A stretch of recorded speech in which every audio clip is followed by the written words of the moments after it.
So మనము yesterday అంటే నల్స్ అంటే ఏంటని చెప్పానండి. ఓకే, నల్స్ ని మనం ఏ విధంగా డేటాలో మనం లోడ్ చేయాలి అని అంటే, సో మనకేందంటే మీకు ఆల్రెడీ చెప్పినట్టుగా ఒకవేళ మనకి స్ట్రింగ్ కానీ డేట్ కానీ ఉన్న కాలమ్స్ కి మాత్రం, అంటే స్ట్రింగ్ కానీ డేట్ కానీ ఉన్న డేటా టైప్ కాలమ్స్ కి మనం ఏం చేయాలి, జస్ట్ సింగిల్ కోట్స్ పెట్టేసి ఎంటర్ చేయాలి.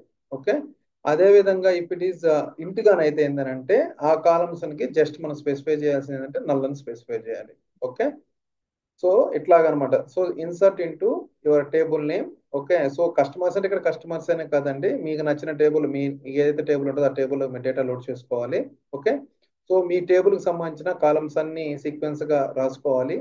ఓకే, సీక్వెన్స్ అనేది అవసరం లేదండి. జనరల్ గా ఏంటంటే మనకి ఏ కాలమ్స్ అనేవి వరుసగా రాసుకుంటాము. ఒకవేళ మీకు సీక్వెన్స్ లేకపోతే ఏవైతే మీరు కాలమ్ నేమ్స్ ఇక్కడ ఇస్తారో ఆ కాలమ్స్ రిలేటెడ్ గా మాత్రం ఇక్కడ వాల్యూస్ ఇవ్వాలి.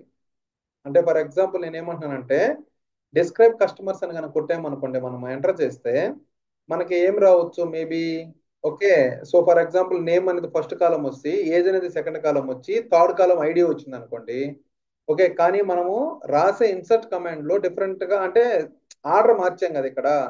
సో ఇక్కడ ఆర్డర్ మార్చినంత మాత్రాన ఏం కాదు, కానీ ఈ ఆర్డర్ కి ఈక్వల్ గా ఉన్న వాల్యూస్ మాత్రం ఇవ్వాలి. అంటే మీకు అర్థమవుతుంది నేను చెప్పేది. అంటే ఐడి ఇక్కడ రాశారనుకోండి, ఇక్కడ రమేష్ కాడ ఐడి అనే వాల్యూ ఇవ్వకూడదు. ఓకే, నేమ్ అని రాసినప్పుడు నేమ్ సంబంధించిన రాయాలి. సో అట్లాగా మనకి రిలేటెడ్ గా ఉన్న వాల్యూస్ మాత్రమే ఇక్కడ ఎంటర్ చేయాల్సి వస్తుంది. ఓకేనా. సో ఇప్పుడు నేను చెప్పిన విధంగా ఏంటంటే ఇక్కడ మనకి ఏజ్ అనేది ఇంటీజర్ డేటా టైప్ కదా.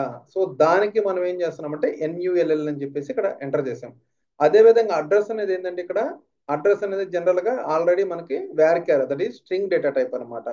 సో స్ట్రింగ్ డేటా టైప్ అంటే దానికి మనం ఏం చేసాము, జస్ట్ టూ సింగిల్ కోట్స్ ఇచ్చేసి వదిలేసాం. ఓకేనా. సో ఈ విధంగా జస్ట్ మీరు అండర్స్టాండింగ్ చేసుకోండి, అంటే ఇన్సర్ట్ చేసేటప్పుడు ఏ విధంగా మనం లోడ్ చేయాలనేది. సో ఇంకొక క్వశ్చన్ కూడా అడగొచ్చు. సో నేను ఐడి కాలం అనేది ఒకటే ఉంటది, దానికి డిఫరెంట్ వాల్యూస్ అనేది ఒకవేళ ఎంటర్ చేయాలి అనుకుంటున్నాను. For example ID1 Ramesh.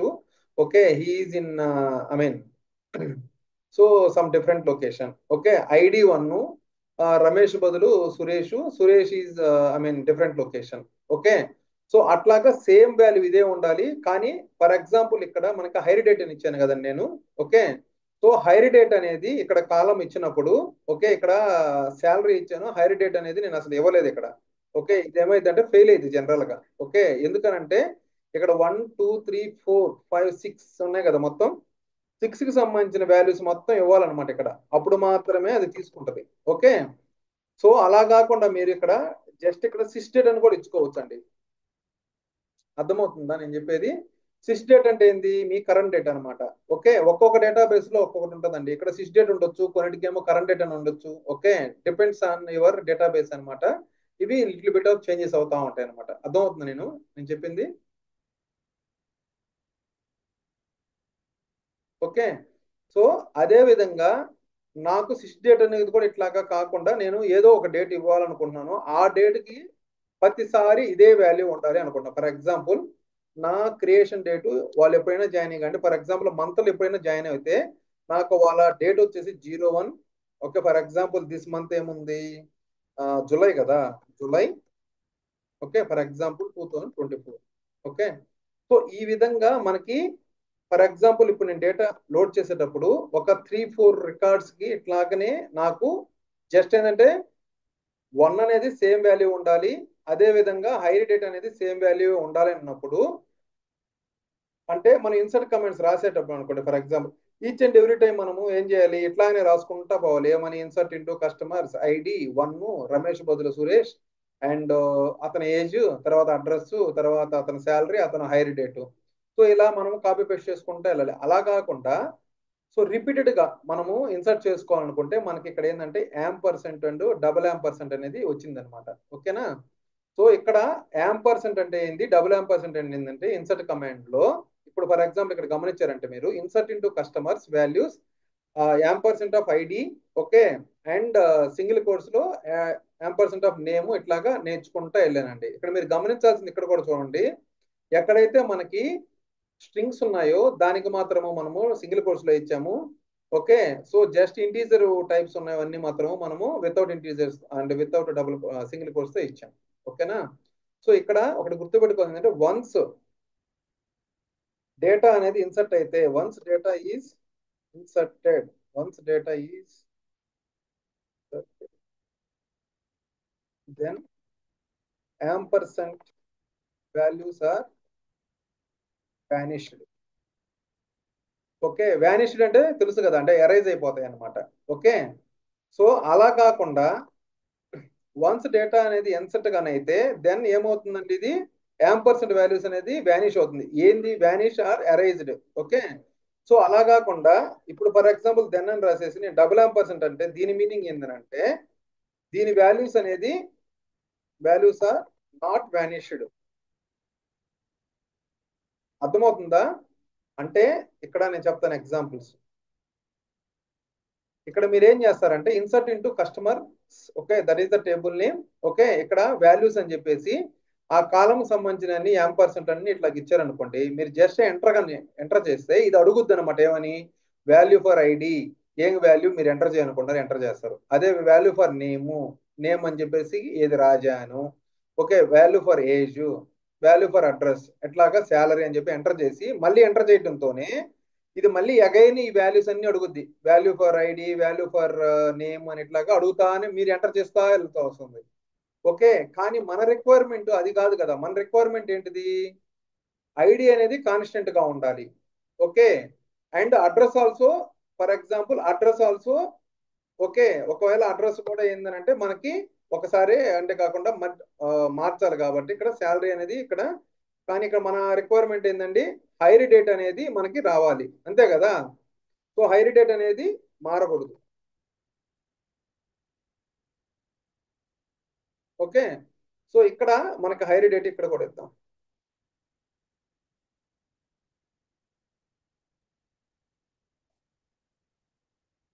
So ఇక్కడ హైర్ డేట్ వచ్చేసి ఫర్ ఎగ్జాంపుల్ ఏదో ఒక డేట్, ఫర్ ఎగ్జాంపుల్ ఇదే డేట్ ఇద్దాం మనం. ఓకే, సో ఇప్పుడు మన రిక్వైర్మెంట్ ఏంటంటే ఇక్కడ గమనించండి అండి, డబుల్ యాంపర్సెంట్ ఐడి అంటే ఇక్కడ వీటికి మాత్రమే ఏవైతే రిపీటెడ్ గా వాల్యూస్ కావాలో దానికి మాత్రం డబుల్ యాంపర్సెంట్ ఇచ్చాను. ఏవైతే మనకి వాల్యూ చేంజెస్ కావాలో వాటికి సింగిల్ యాంపర్సెంట్ ఇచ్చాను. ఓకే, సో ఇక్కడ గమనిస్తే ఇక్కడ ఫస్ట్ టైం ఏం చేస్తుందంటే వాల్యూ ఫర్ ఐడి అంటే 2 ఎంటర్ చేస్తాం. ఓకే, సో నెక్స్ట్ ఈ వాల్యూకి వెళ్ళొద్ది. ఆ వాల్యూ ఫర్ నేమ్ అన్నది, వాల్యూ ఫర్ ఏజ్ అన్నది, తర్వాత వాల్యూ ఫర్ అడ్రస్ అన్నది, వాల్యూ ఫర్ శాలరీ అని అడుగుద్ది, వాల్యూ ఫర్ హైర్ డేట్ అని చెప్పేసి అడుగుతుంది first time. Okay, when you press enter after this command. Okay, so then ఏమవుతుంది అంటే నెక్స్ట్ టైం మళ్ళీ మీరు ఎంటర్ కానీ చేస్తే అప్పుడు వచ్చేసి ఏంటంటే ఎక్కడైతే డబుల్ యాంపర్సెంట్ ఉందో ఆ వాల్యూస్ అడగదు అది. ఓకేనా, ఓన్లీ సింగిల్ యాంపర్సెంట్ వాల్యూస్ మాత్రమే అడుగుతుంది. అప్పుడు మీరు ఏం చేయాలి, నేమ్ వచ్చేసి ఏదో ఒక నేమ్ పెట్టుకోవాలి, ఏజ్ వచ్చేసి ఏదో ఒక నేమ్ రాసుకోవాలి, అడ్రస్ ఏదో ఒకటి మీకు నచ్చింది, శాలరీ మీకు నచ్చింది మీరు ఇచ్చుకోవాలి. ఓకేనా, అర్థమవుతుందా? యాంపర్సెంట్ కి డబుల్ యాంపర్స్ కి డిఫరెంట్లు. ఓకే, సో మ్యాక్సిమం మనం అయితే మాన్యువల్ గా అయితే డేటా ఎంటర్ చేయమండి. నార్మల్ గా ఏంటంటే మనకు ఆల్రెడీ డేటాబేస్ లో డేటా ఉంటుంది. ఓకే, ఎక్కడో ఒక సినారియోలో ఎప్పుడో మీరు టెస్టింగ్ పర్పస్ లేకపోతే ఏదన్నా ఉన్నప్పుడు ఇవన్నీ ఉపయోగపడతాయి. జనరల్ గా ఏంటంటే యాజ్ ఎ డెవలపర్లుగా మనకు ఆల్రెడీ డేటా అనేది వాళ్ళు ప్రొవైడ్ చేస్తారు. సో ఆ డేటాని మనం వాడుకొని మనము ప్రాసెసింగ్ చేస్తాము. సో ఇవంతా బేసిక్ నాలెడ్జ్ అనమాట. ఓకేనండి. లెట్స్ సే మనం డేటా అంతా ఎంటర్ చేసేసాము ఈ టేబుల్స్ లో. ఇప్పుడు దాకా మనం ఏం చేసామండి, ఒక టేబుల్ అనేది క్రియేట్ చేసాము. అదే విధంగా ఆ టేబుల్లోకి డేటా అనేది ఎంటర్ చేసాము. సో ఇప్పుడు ఆ టేబుల్లో డేటా అనేది ఏ విధంగా ఉన్నది అనేది ఇప్పుడు మనకి తెలుసుకోవాలి కదా. ఇప్పుడు డేటా ఎట్లాగా ఉందో మనం అయితే లోడ్ చేసాము, కరెక్ట్ గా ఉందో చెక్ చేసుకునే దానికి మనం ఏం చేయాలి, రిట్రీవ్ చేయాలి కదా టేబుల్ నుంచి. అంటే retrieve or get the data from a table. Okay, so దానికి మనం ఏం చేయాలి అంటే మనకున్న కమాండ్ అంటే సెలెక్ట్ అనేది ఒక కమాండ్ అనమాట. Okay, so select star from table name. Okay, select star from table name అంటంతోనే మీకు ఉన్న టేబుల్లో ఇన్ఫర్మేషన్ మొత్తం ఇక్కడ డిస్ప్లే అవుతుందండి. ఓకే, సో ఐడి నేమ్, ఐడికి ఏముంది, 2 ఉందా లేకపోతే 3 ఉందా 1 ఉందా అనేసి దానికి సంబంధించిన ఇన్ఫర్మేషన్ అంతా ఇక్కడ మనకి కస్టమర్ టేబుల్లో చూపిస్తుంది. సో అదే విధంగా నాకు I don't want see star అంటే ఏంటంటే it will get all the columns. Okay, so for example your table అనేది 200 కాలమ్స్ 2000 కాలమ్స్ ఫర్ ఎగ్జాంపుల్ ఉంటే నాకు 2000 కాలమ్స్ అన్ని కానీ ఇప్పుడు for example select star from table name వేస్తే 2000 కాలమ్స్ ఉన్నాయి అనుకోండి. సో మొత్తం ఇక్కడ ఏమైతే డిస్ప్లే అవుతా ఉంటది. ఓకే, మీరేం చేయాలి, మళ్ళీ డ్రాగ్ అండ్ డ్రాపులు చేసుకుంటా ఉండాలి, వెనక్కి ముందుకు చూసుకుంటా ఉండాలి, ఏ కాలంలో ఏమొచ్చింది అని చూసుకునేది. అలా కాకుండా you are going to be particularly selecting some of the columns, అంటే కొన్ని కాలమ్స్ మాత్రమే. I don't want to be all columns అనమాట. అంటే నాకు ఆల్ కాలమ్స్ వద్దు, నాకు కొన్ని కాలమ్స్ మాత్రమే కావాలి అని అన్నప్పుడు దెన్ యూ కెన్ యూజ్ ఏవైతే మీ కాలం నేమ్స్ కావాలో ఆ కాలం నేమ్స్ ని ఇక్కడ మీరు ఎంటర్ చేయొచ్చు అనమాట. ఓకేనా? సో స్టార్ అంటే ఏమో it will get all the column list and the data. If it is అంటే మీరు కానీ పర్టికులర్ కాలమ్స్ కానీ ఎంటర్ చేస్తే దానికి సంబంధించిన డేటా మాత్రమే మనం చూసుకోవచ్చు అనమాట. ఈవెన్ మీరు ఒక కాలం కూడా పెట్టుకోవచ్చు. ఓకేనా? సో అలా సెలెక్ట్ కమాండ్ మనం వాడుకొని రిట్రీవ్ చేసుకోవచ్చు. అదే విధంగా సో లాట్ ఆఫ్ థింగ్స్ ఉంటాయండి సెలెక్ట్ స్టేట్మెంట్ లో కూడా. ఓకే, సో టేబుల్ కి అండ్ కాలం అలియాసెస్ అనేది ఏ విధంగా ఇస్తాం. అలియాస్ అంటే ఏంటంటే జనరల్ గా మీకు తెలుసు, ఐ మీన్ అలియాస్ అంటే జనరల్ గా మనం ఏమంటాం, ఇంగ్లీష్ లో వాడు అంటాం, అదే తెలుగులో అయితే ఏమంటాం? అలియాస్ అంటే నిక్ నేమ్ టైప్ అన్న, అంటే ఇద్దరికి టూ నేమ్స్ ఉంటాయి కదా కొంతమందికి, ఒక్కోసారి దానికి నిక్ ఎస్ నేమ్స్ ఎస్ పెడతారు. Yes. Okay, that's very good. Okay, so for example మీరు యాక్చువల్ గా ఎందుకు ఇట్లా అలియాసెస్ అనేది అవసరమని ఎవరైనా జనరల్ గా అడిగితే, ఇప్పుడు ఫర్ ఎగ్జాంపుల్ మీరు 100 జాయిన్స్ అంటే ఐ మీన్ 6-5 జాయిన్స్ చేస్తున్నారు ఒక టేబుల్, ఐ మీన్ ఒక క్వరీలో 5-6 జాయిన్ చేస్తున్నారు అనుకోండి. For example one of the table name వచ్చేసి దాని లెంత్ వచ్చేసి ఫర్ ఎగ్జాంపుల్ 100 క్యారెక్టర్స్ ఉన్నాయి అనుకోండి. ఓకే, సో మీరు జాయిన్ చేసేటప్పుడు ఏంటంటే మీకు చూపిస్తాను, జాయిన్ కండిషన్ లో మనం ఏం చేయాలంటే ఆ టేబుల్ నేమ్ డాట్ ఆ కాలం name is equal to another table name dot column name రాయాల్సి వస్తుంది అనమాట. సో ఇట్లాగా రాయాల్సి వచ్చేటప్పుడు అంతా మీరు ఆ 100 క్యారెక్టర్స్ ఉన్న ఆ టేబుల్ నేమ్ రాస్తా ఉండేదంటే చూసేదానికి ఎలా ఉంటది అంటే సంథింగ్ నాట్ గుడ్ అనమాట. సో దానికి మనం ఏంటంటే అలియాసెస్ అనేది కొంచెం, ఇప్పుడు ఫర్ ఎగ్జాంపుల్ ఒక నేమ్ వచ్చేసి వీర వెంకట సత్యనారాయణ అని ఉన్నింది అనుకోండి, అదంతా మనం పిలిచే బదులు బెస్ట్ నిక్ నేమ్ బంటియో చంటియో అని మనం పిలుచుకుంటాం కదా, సేమ్ ఇట్లాగనే ఇవి కూడా మనకి ఉంటాయి. ఓకేనా? సో అదే విధంగా ఇక్కడ చూడండి, ఇక్కడ select name and address from the table name. Okay, నేనేం చేశానంటే ఈ టేబుల్ నేమ్ కి ఇదంతా ఒక పేరు ఇచ్చాను. ఫర్ ఎగ్జాంపుల్ ఇది ఒక టేబుల్ నేమ్ అనుకోండి. ఓకే, సో ఇచ్చినప్పుడు నేనేం చేశానంటే దీనికి సియుఎస్ అని చెప్పి ఇచ్చా. ఓకే, సియుఎస్ అంటే this is a customer table అని చెప్పేసి నేను రాసుకున్నా. ఇది సియుఎస్ఏ కాదు, మీకు నచ్చిన పేరు మీరు రాసుకోండి, ఏ రాసుకోండి, బి రాసుకోండి, మీకు నచ్చిన పేరు మీరు రాసుకోవచ్చు. అంటే this is just a alias name. Okay, so instead of calling this entire table name we can call here CUS. Okay, so ఇట్లాగానే రాసుకుంటే ఈ టేబుల్లో డేటా కూడా మనకి చూపిస్తుంది. ఓకే, సో ఇది సియుఎస్ అనేది అలియాస్ నేము. అదే విధంగా ఇట్లాగనే అన్ని కాలమ్స్ కొన్ని పెట్టుకున్న తర్వాత ఓకే, నాకు శాలరీ అనేది 12 టైమ్స్ అనేది నేను పెంచాలనుకుంటున్నా. సో ఎవరి అందరి శాలరీస్ నేను 12 టైమ్స్ పెంచాలనుకుంటున్నా. సో ఇక్కడ ఏంది, కాలం అనేది ఏం చేశానండి, ఇది శాలరీ అనేది ఏంటిది మనకి యాక్చువల్ గా మన టేబుల్లో ఉన్న కాలం నేము, దానికి 12 టైమ్స్ మనము ఇంక్రీజ్ చేశాం. ఓకే, సో చేస్తే దీనికి ఏం చేశాను నేను ఇప్పుడు యాజ్ అని చెప్పేసి శాలరీ రాశాను. ఓకే, సో ఇంకోటి కూడా గుర్తుపెట్టుకోండి, కొన్ని డేటాబేసెస్ లో యాజ్ పెడితే తీసుకోవట్లేదు. ఓకే, కొన్ని డేటాబేస్ లో యాజ్ పెట్టకుండా జస్ట్ స్పేస్ ఇచ్చేసి రాస్తే సరిపోతుంది. ఓకే, ఇక్కడ కూడా యాజ్ అనేది అవసరం, మ్యాండేటరీ ఏం కాదు, కొన్ని డేటాబేస్ కి అయితే mandatory. So depends on your database అనేది మీరు గోహెడ్ గా ఉండాలి అనమాట. ఓకే, అర్థంగా చేసుకొని దాన్ని బట్టి ఇప్పుడు యాజ్ పెడితే రన్ అవుతుంది అనుకోండి లిమిట్, యాజ్ పెట్టకుండా రన్ అయింది అనుకోండి ఇంకా లిమిట్. ఓకే, సో అట్లా బిల్డ్ చేశారు different different databases. Okay, so be careful while running any query. So మీరేమనుకుంటారంటే అరే నేను యాజ్ పెట్టానే ఇది కరెక్ట్ అని నా స్టేట్మెంట్ ఎందుకు మిస్ అవుతుంది అనేసి మీరు స్ట్రగుల్ కావద్దు. ఓకేనా? సో ట్రై చేయండి, యాజ్ పెడితే రన్ అయితే ఓకే లిమిట్, యాజ్ పెట్టేసి రిమూవ్ చేసేసి రన్ చేయండి ఒక్కోసారి ఫెయిల్ అయినప్పుడు. సో దెన్ వర్కౌట్ అయిపోతుంది. ఓకే, రీసెంట్ గా అట్లాంటి ప్రాబ్లం కూడా ఒకటి వచ్చింది, డేటాబేస్ కి ఏదో కనెక్ట్ అవుతుంది ఏదో డేటాబేస్. ఓకే, సో ఇక్కడ ఏం చేస్తున్నామంటే శాలరీ 20 టైమ్స్ కి ఇక్కడ యాజ్ అని చెప్పేసి శాలరీ అంటే ఇక్కడ గమనించారండి, ఇదే ఇక్కడ యాజ్ అని చెప్పి ఇక్కడ రాశాను కదండి, ఇదేం అలియాస్ అయితే టేబుల్ అలియాస్ అయితే కాలం అలియాస్ అయితే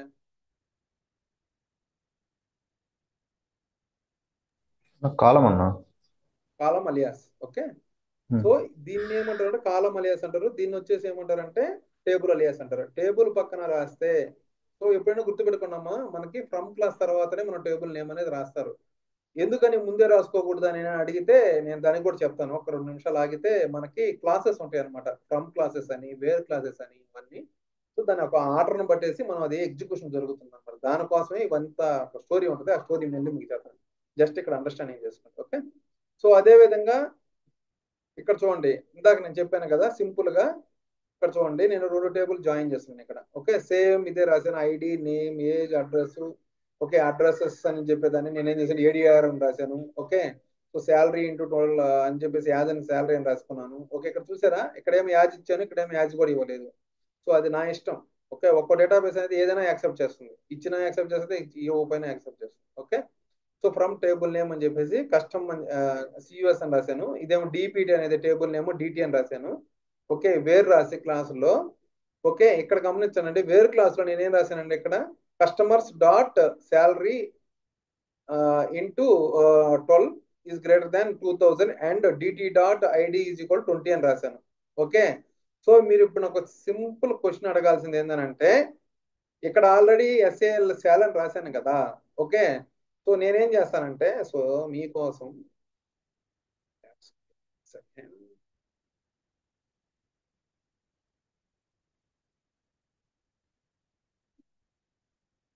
ఇక్కడ ఆల్రెడీ మనం డిఫైన్ చేసాం కదా శాల్ అనేది. ఓకే. సో ఇప్పుడు ఈ క్వరీ రన్ అయిద్దా, ఫెయిల్ అయిద్దండి?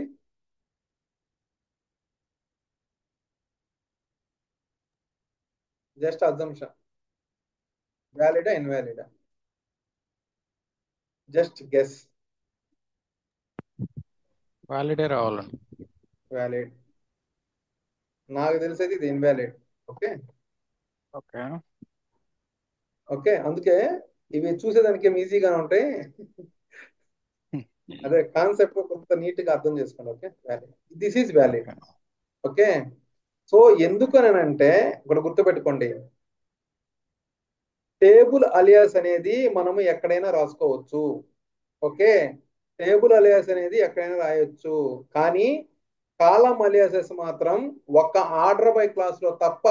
అంటే ఆర్డర్ బై క్లాస్ ఏంటి అని నేను తర్వాత చెప్తానులే. ఆర్డర్ బై క్లాస్ లో తప్ప ఇంకా ఏ క్లాస్ లో మీరు వాడేదానికి మీకు అవకాశం లేదు. ఓకేనా. సో మీరు ఒకవేళ టేబుల్ కి సంబంధించిన క్యాల్కులేషన్ సంబంధించిన ఫిల్టరేషన్ చేయాలంటే ఇక్కడ మీరు సోకు ఐ మీన్ మనం ఏమంటామంటే డిస్ప్లే పరంగా మనం ఇక్కడ రాసుకోవాల్సిందే. కానీ యాక్చువల్ గా అయితే ఇక్కడైతే మనము వాడలేము. Okay, you have to be write like that only. Okay, ఎందుకనంటే మనకి ఫస్ట్ క్లాస్ లో ఎగ్జిక్యూట్ అయ్యిందంటే ఫ్రమ్ క్లాస్ రన్ అయ్యిద్దండి. దాని తర్వాత వేర్ క్లాసు, దాని తర్వాత లాస్ట్ లో పోయేసి సెలెక్ట్ క్లాస్ ఎగ్జిక్యూట్ అయ్యింది. సో మనకి ఇది ఎగ్జిక్యూట్ అయితే మొత్తం టేబుల్ అంతా వచ్చేసి ఒక మెమరీలో స్టోర్ చేసుకుంటే ఫస్ట్ ఇది ఇన్ఫర్మేషన్ గ్యాదర్ చేసుకుంటుంది. దాంట్లో నుంచి ఈ వేర్ క్లాస్ ఫిల్టర్ అవుట్ చేసుకుంటుంది. ఓకే, దీని అంతా ఈ వ్యాలిడ్ అయితేనే, ఈ ఫిల్టర్ కండిషన్ డేటా అంతా వ్యాలిడ్ అయితేనే అప్పుడు సెలెక్ట్ లోకి వెళ్ళేసి మన డేటా అనేది డిస్ప్లే చేస్తుంది. సో అందుకని ఏంటంటే దీనికి తెలియదు ఏంది శాలరీ ఇంటూ 12 అనేది అంటే ఇట్లా రాయకుండా ఎస్ఏఎల్ అంటే ఎక్కడ ఉంది, ఎస్ఏఎల్ అనేది ఇక్కడ ఉంది, సెలెక్ట్ స్టేట్మెంట్ లో ఉంది ఇది. కానీ ఇది అసలు ఎగ్జిక్యూటే కాదు కాబట్టి మనకి ఇది అనేది త్రో చేస్తుంది అనమాట error. Okay, this is invalid అంటది అనమాట. ఓకేనా. Sal is a not a column list అని చెప్పి మనకి ఎర్రర్ త్రో చేస్తుంది. ఓకేనా. ఓకే, ఓన్లీ ఆర్డర్ క్లాస్ లో మాత్రమే మనం కాలమ్ అలియాస్ యూస్ చేసుకోవచ్చు అంటారా? Right right. ఓకే. ఓకేనా, క్లియరా? ఎస్. సో ఇవన్నీ గుర్తుపెట్టుకోండి, ఇవన్నీ బేసిక్స్ అన్నమాట. ఇవన్నీ మీరు అండర్స్టాండ్ చేసుకోండి. ఓకే, చాలా మంది తెలియక గజిబిజిగా క్వరీస్ రాసేస్తారు. అవేమో రాసేసి అది రన్ కాలేదు, ఇది రన్ కాలేదు అనేసి ఫీల్ అవుతా ఉంటారు. So be careful. సో ఇక్కడ చెప్పాను కదా, column alias we cannot use in the where clause. Okay, column alias ని మనము వేర్ క్లాస్ లో వాడలేము అని చెప్పాను. ఓకేనా.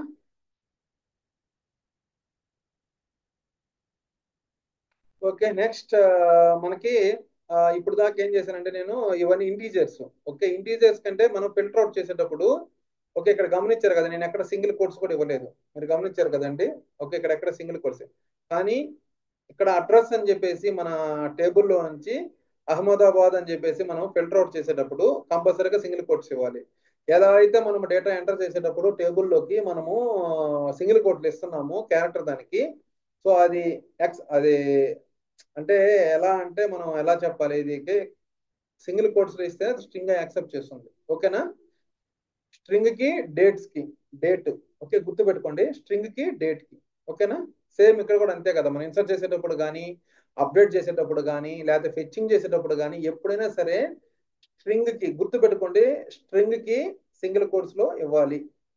ఓకేనా? స్ట్రింగ్ కానీ డేట్ కానీ ఉంటే. ఓకేనా? అదే ఇంటీజర్ కాలమ్స్ అంటే నార్మల్ నంబర్ కాలమ్స్ కానీ అయితే మనం ఇవ్వలేదు. ఓకేనా? జస్ట్ గుర్తుపెట్టుకోండి.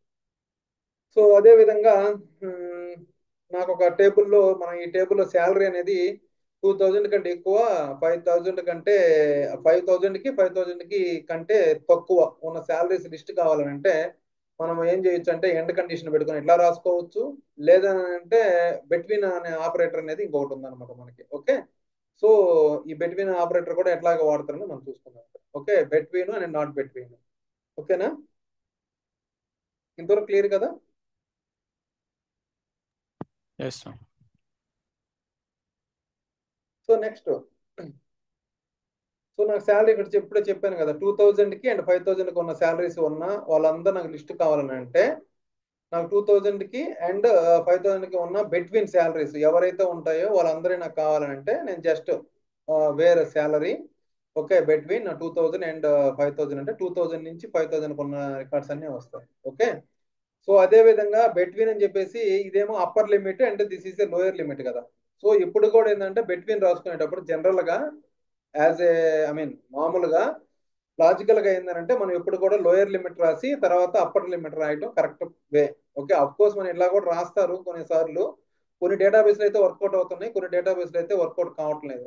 ఓకే, అది కూడా జాగ్రత్తగా చూసుకోవాలి మనం. ఓకే, సో మ్యాక్స్ ఏంటంటే లోయర్ లిమిట్ ఫస్ట్ రాసుకోండి, తర్వాత అప్పర్ లిమిట్ అనేది తర్వాత రాసుకోండి. ఓకే, అదే విధంగా మనకి హైర్ డేట్ అంటే కొన్ని క్వశ్చన్స్ చాలా మంది అడుగుతారండి. ఓకే, ఇది కొంచెం అంటే జనరల్ గా ఏంటంటే ఎవరైతే 1981 లో జాయిన్ అయ్యారో కంపెనీలో వాళ్ళందరి లిస్ట్ కావాలి అని అంటారు.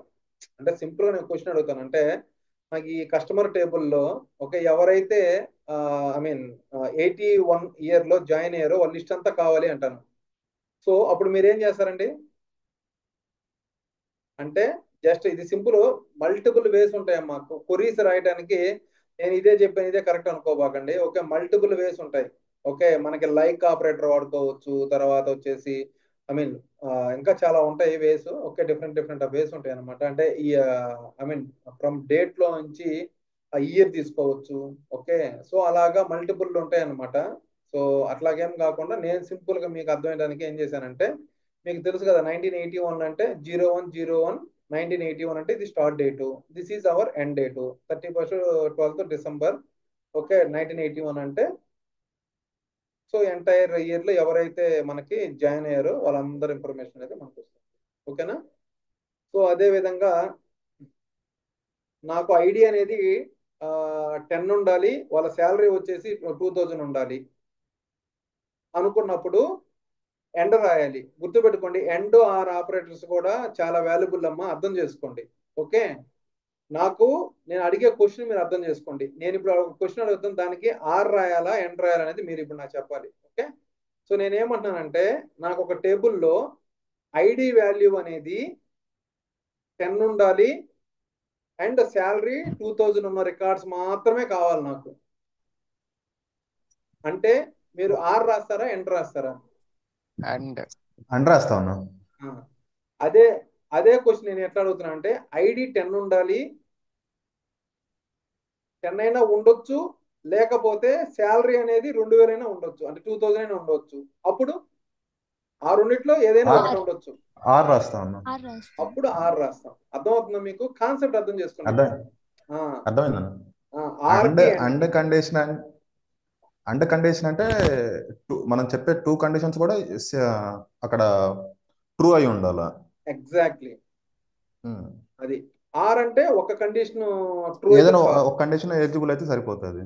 That's true. Good year. Okay, దానికి లాజిక్ ఎట్లా మనం చిన్నప్పుడు నేర్చుకుని ఉంటాం, ఇవన్నీ మనకి గుర్తుంటాయో లేదో నాకు తెలియదు. ఓకే ఉన్నాయి చూడండి, ఉన్నాయి.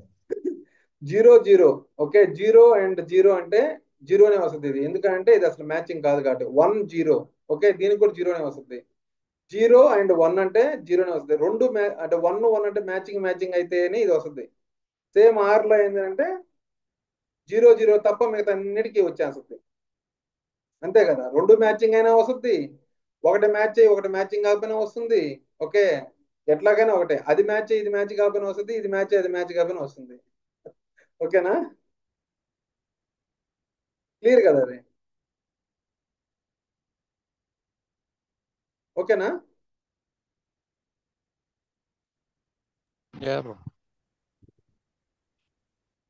ఇంకోటండి ఈజ్ ఆపరేటర్ అన్నమాట. ఈజ్ ఆపరేటర్ అనేది కొంచెం గుర్తుపెట్టుకోండి ఇది. ఓకే, ఈజ్ ఆపరేటర్ అనేది ఏంటంటే is, okay operator, okay is operator అంటే ఏం లేదండి. ఈజ్ ఆపరేటర్ అనేది ఎప్పుడు వాడతారంటే మనం ఎప్పుడైతే వాల్యూస్ నల్ల వాల్యూస్ ని ఫిల్టర్ అవుట్ చేసుకోవాలనుకుంటున్నామో దానికి ఈజ్ ఆపరేటర్ అనేది వాడతారండి. ఓకే, సో నేను సింపుల్ ఎగ్జాంపుల్ ఏంటంటే ఇప్పుడు నాకు మన టేబుల్లో వచ్చేసి ఐడి ఒక కాలము, శాలరీ ఒక కాలం ఉందండి. ఒక ఐడి 10 10 10 అని ఉందండి. ఇక్కడ వచ్చేసి నల్ అనేది ఒక వాల్యూ ఉంది. సో ఇక్కడ శాలరీ అనేది 1500, 2000 అండ్ నల్ అండ్ 2000 ఉంది. ఓకే, సో ఇప్పుడు నేను ఏం చెప్తాను అంటే మీకు, నాకు ఈ ఐడి కాలంలో ఎక్కడైతే నల్ వాల్యూస్ ఉన్నాయో ఆ వాల్యూస్ మాత్రమే నేను తీసుకోవాలి అనుకుంటాను.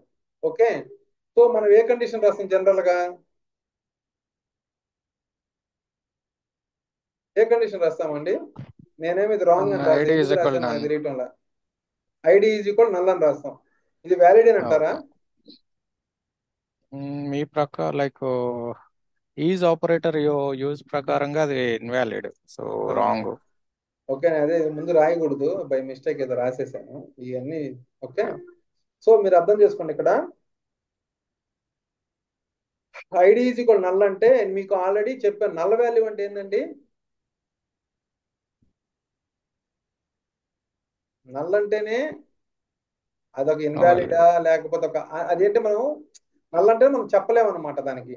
సో దానికి ఐడి అంటే ఇది ఏంది, ఈక్వల్ చేసుకొని నల్ అంటే అది ఏంది, అది ఏ వాల్యూ అనేది అసలు దానికి అర్థం కాదు అది. ఓకే, అందుకే అది అసలు మీకు ఏ డేటా ఇవ్వదు, జస్ట్ వదిలేస్తుంది అంతే.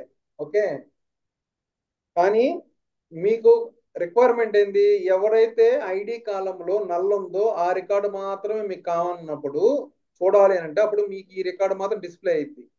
ఓకే, డిస్ప్లే కావాలంటే అప్పుడు ఏం చేయాలంటే ఈజ్ నల్ అనేది రాసుకోవాలమ్మా.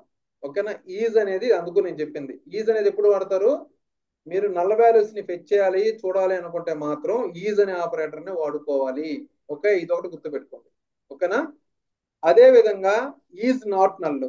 ఓకే, ఈజ్ నాట్ నల్ అంటే ఏమైంది, ఇప్పుడు నేను ఈ క్వరీ రన్ చేస్తే ఏమైతే చెప్పండి నాకు. ఇది రన్ చేస్తే ఏ రికార్డ్ వస్తుంది మనకి, ఇది రన్ చేస్తే మనకి ఏమవుతుందో చెప్పండి నాకు. ఈ ఇది మనకు ఒక టేబుల్లో ఉన్న డేటా. ఓకే, ఇప్పుడు చెప్పండి, ఇది రన్ చేస్తే ఎన్ని రికార్డ్స్ వస్తాయి నాకు? ఒక రికార్డ్ వన్ వస్తుంది. రికార్డ్ వస్తుంది. ఓకే, అదే ఇది రన్ చేస్తే రిమైనింగ్ 3 వస్తాయి. 3 ఓకే, వస్తాయి. రిమైనింగ్ 3 వస్తాయి. ఇంతేనా? అంటే ఇది నాట్ నల్ అనమాట. ఓకే, నాట్ నల్ ఉన్నవన్నీ మనకు కావాలనుకుంటే ఇది ఈ సినారీ. ఓకే, అర్థమవుతుందా? సో అదే విధంగా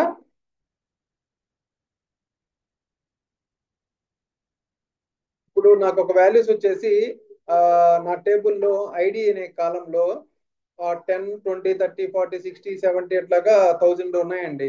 ఓకే, సో నాకేం చేస్తున్నా అంటే నేను సింపుల్ గా ఐడి అనేది 10 ఆర్ 20 ఉన్న రికార్డ్స్ మాత్రమే కావాలన్నప్పుడు నేను ఇట్లా రాశాను.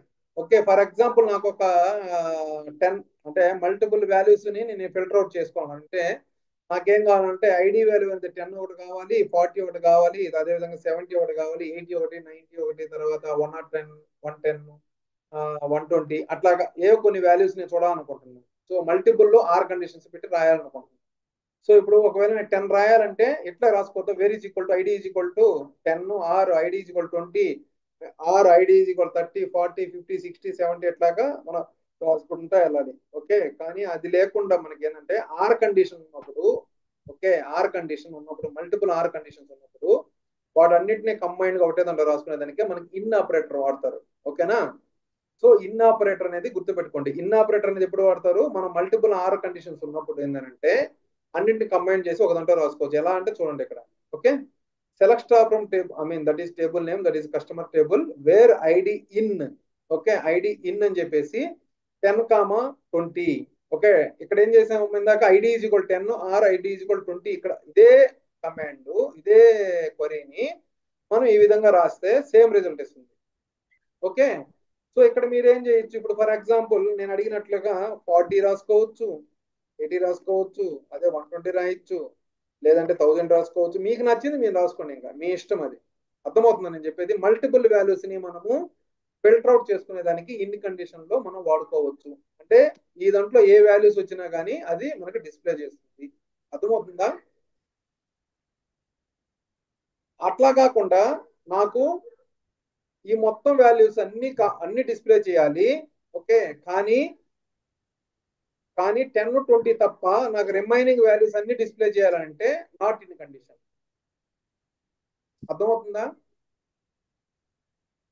సో మనకి 10, 20 తప్ప రిమైనింగ్ వాల్యూస్ అన్ని కావాలి అంటే నాట్ ఇన్ కండిషన్. అర్థమవుతుందా? సో ఇన్ అంటే ఇది, నాట్ ఇన్ అంటే ఇది. సో ఎందుకు వాడతారంటే మల్టిపుల్ ఆర్ కండిషన్స్ ఉన్నప్పుడు ఏంటంటే ఇట్లాగా రాసుకోవచ్చు. నాట్ ఈక్వల్ అనేది ఎట్లా రాస్తారు తెలుసు కదండి. ఇట్లాగన్నా రాస్తారు కొన్ని డేటాబేస్ చెప్తారు, కొందరు ఇట్లా రాస్తారు. ఓకే, నాట్ ఈక్వల్ అంటే కొందరు ఎలా రాస్తారంటే, నాట్ ఈక్వల్ అంటే తెలుసుకోండి. కొందరు ఎట్లా రాస్తారంటే ఇది నాట్ ఈక్వల్ అంటారు, ఆర్ ఇట్లా కూడా రాస్తారు. ఓకేనా, ఒక్కొక్క డేటాబేస్ ఒక్కొక్కటి సపోర్ట్ చేస్తుంది. సో అదే చెప్పాను కదా, మీరు మల్టిపుల్ డేటాబేస్ల మీద వర్క్ చేయబోతారు ఫ్యూచర్ లో. ఓకే, సో మాక్సిమం ఇది వర్కౌట్ అయ్యిద్ది.